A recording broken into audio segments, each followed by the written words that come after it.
Yes students, अब हम लोग स्टार्ट करेंगे अपना थर्ड लेक्चर हो गया है। उसके बाद फोर्थ लेक्चर और ideal property of anti acid तक कल हम लोगों ने डिस्कस कर लिया था।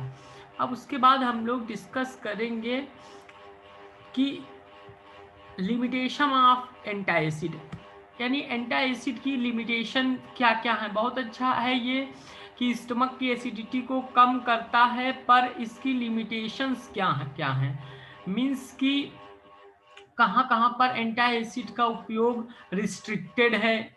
ठीक है, तो पहला है, 3-4 पॉइंट्स है इसमें। Gastric absorption of tetracycline antibiotics. जो टेट्रासाइक्लिन एंटीबायोटिक्स है उसका स्टमक में एब्जॉर्प्शन वो प्रभावित हो जाएगा, रिड्यूस्ड हो जाता है, कम हो जाता है by calcium, aluminium and magnesium anti acid. यानी कैल्शियम का एंटी एसिड जैसे है कैल्शियम हाइड्रोक्साइड या कैल्शियम कार्बोनेट, एल्युमिनियम का है जैसे एल्युमिनियम फास्फेट जेल या एल्युमिनियम हाइड्रोक्साइड, और मैग्नीशियम के एंटी एसिड हैं MgO या MgOH के होल ट्वाइस।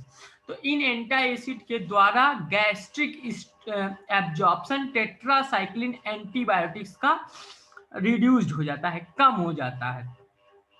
तो ये एक साइड इफेक्ट देखा गया है। Use of anti acid band in patient suffering from renal failure या किडनी फेल्योर।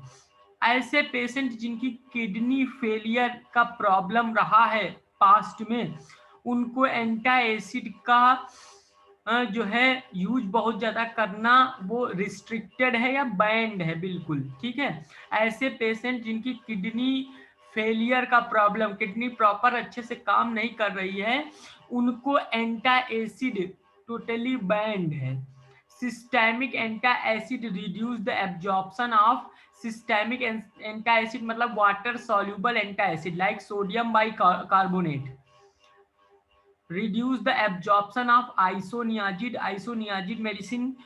ठीक है, फिनेंट्वाइन मेडिसिन एंड वारफेरिन, ये 3 मेडिसिन हैं मार्केट में जिनका एब्जॉर्प्शन रिड्यूस्ड हो जाता है, कम हो जाता है। अगर कब, जब सिस्टेमिक एंटी एसिड यानी वाटर सॉल्युबल एंटी एसिड का उपयोग यानी सोडियम बाइकार्बोनेट का उपयोग ज्यादा करने लगते हैं। Long and continuous use of anti acid is strictly prohibited या बैंड कह दीजिए। लंबे समय तक आप एंटी एसिड का यूज नहीं कर सकते हैं, या कॉन्टिन्यूअस लगातार आप एंटी एसिड खा के काम नहीं चला सकते हैं। इसके लिए आपको दूसरा प्रॉपर ट्रीटमेंट आपको चाहिए। ठीक है ना। तो एक और लिमिटेशन है कि long and continuous use of anti acid is strictly prohibited, माने बिल्कुल मना है। लंबे समय तक एंटी एसिड का यूज बिल्कुल ही मना है। अब हम लोगों ने ideal properties of anti acid पढ़ लिए थे। उसके बाद उसके आइडियल प्रॉपर्टीज पढ़ने के बाद लास्ट लेक्चर में लिमिटेशन ऑफ एंटी एसिड पढ़ी है। कंपाउंड्स ऑफ एंटी एसिड अब पढ़ेंगे, मतलब कि कौन कौन से कंपाउंड ऐसे हैं जो एंटी एसिड की तरह यूज होते हैं। तो उसमें स्टूडेंट है सबसे पहला अपने सिलेबस में सोडियम बाइकार्बोनेट NaHCO3, इसको सिस्टेमिक एंटी एसिड भी कहते हैं, सिस्टेमिक एंटी एसिड। और इसी को स्टूडेंट्स एक चीज और कहते हैं, इसी को स्टूडेंट्स एक चीज और कहते हैं, that is water soluble anti acid, water soluble anti acid. ठीक है, अब इसका सिनोनिम्स क्या है? बेकिंग पाउडर यानी खाने वाला सोडा जो है वही है।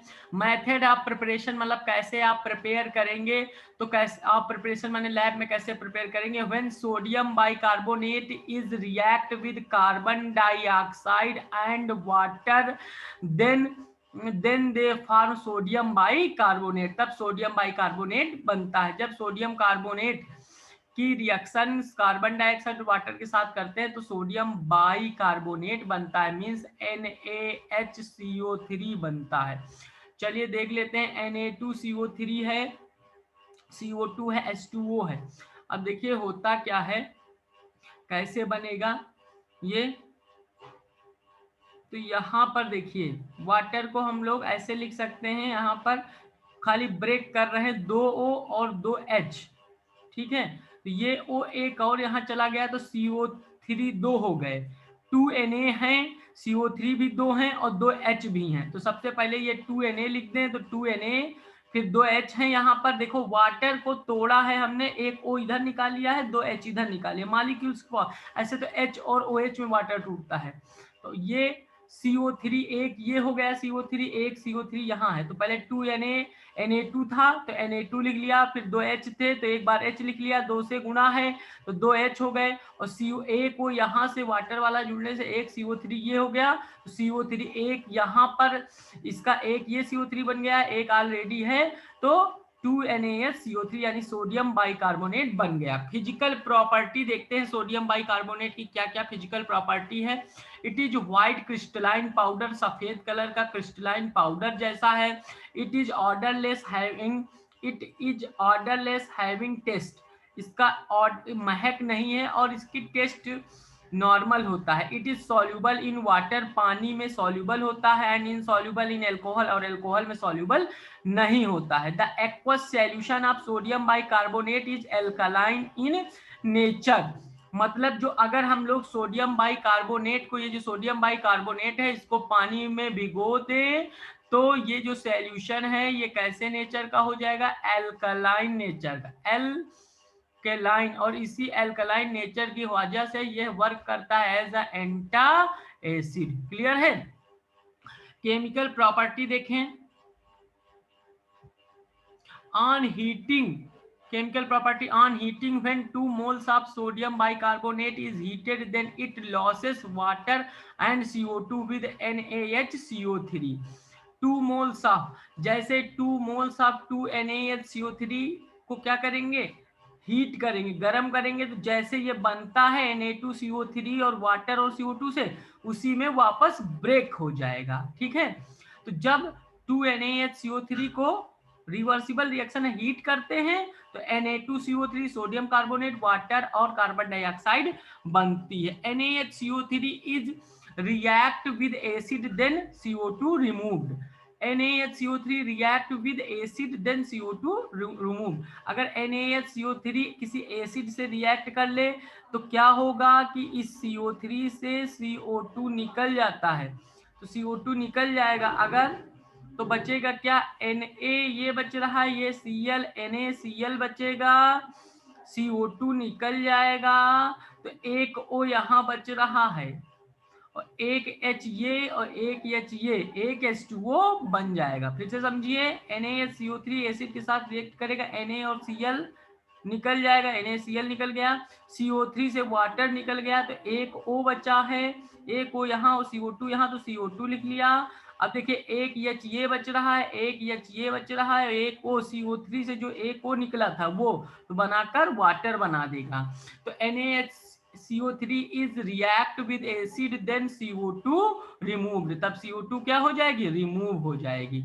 स्टोरेज कहाँ करेंगे, since it is slowly decomposes in moisture, मतलब गर्म हवा में डिकम्पोज माने टूट जाता है, hence it stored in well closed container in cool places, गर्म स्थिति में ये Na2CO3 में टूट जाएगा, इसीलिए इसको ठंडे प्लेस में, अच्छे कंटेनर में, अच्छे बर्तन में बंद करके रखेंगे। केमिकल इनकॉम्पैटिबिलिटी किसके किसके साथ शो करेगा, किसके किसके साथ शो करेगा, तो केमिकल इनकॉम्पैटिबिलिटी बीइंग बेस, जब भी बेस रखेंगे हम कोई, being base it is incompatible with acid, हरदम बेस एसिड के साथ इनकॉम्पैटिबल होगा, यानी टॉक्सिक इफेक्ट दे सकता है या प्रेसिपिटेट बना सकता है। It is also incompatible with Hg salt, यानी Hg साल्ट माने HgCl2 वगैरह के साथ भी ये इनकॉम्पैटिबल होगा। महत्वपूर्ण चीज की यूज कहाँ किया जाएगा, तो गैस्ट्रोइंटेस्टाइनल ट्रीटमेंट में, यानी as a antacid, medicinal and pharmaceutical uses. It is base, ये बेस है इसलिए एसिडिटी को कम करेगा, hence it is used in antacid. As a carminative in treatment of crystalluria, crystalluria disease के treatment में भी इसका यूज करते हैं। स्टूडेंट्स, तो यहां तक हम लोगों ने खत्म कर लिया सोडियम बाइकार्बोनेट। नेक्स्ट टर्न पर नेक्स्ट लेक्चर होगा एल्युमिनियम हाइड्रोक्साइड। इतनी बात सबको समझ में आ गई होगी, बाकी नेक्स्ट लेक्चर में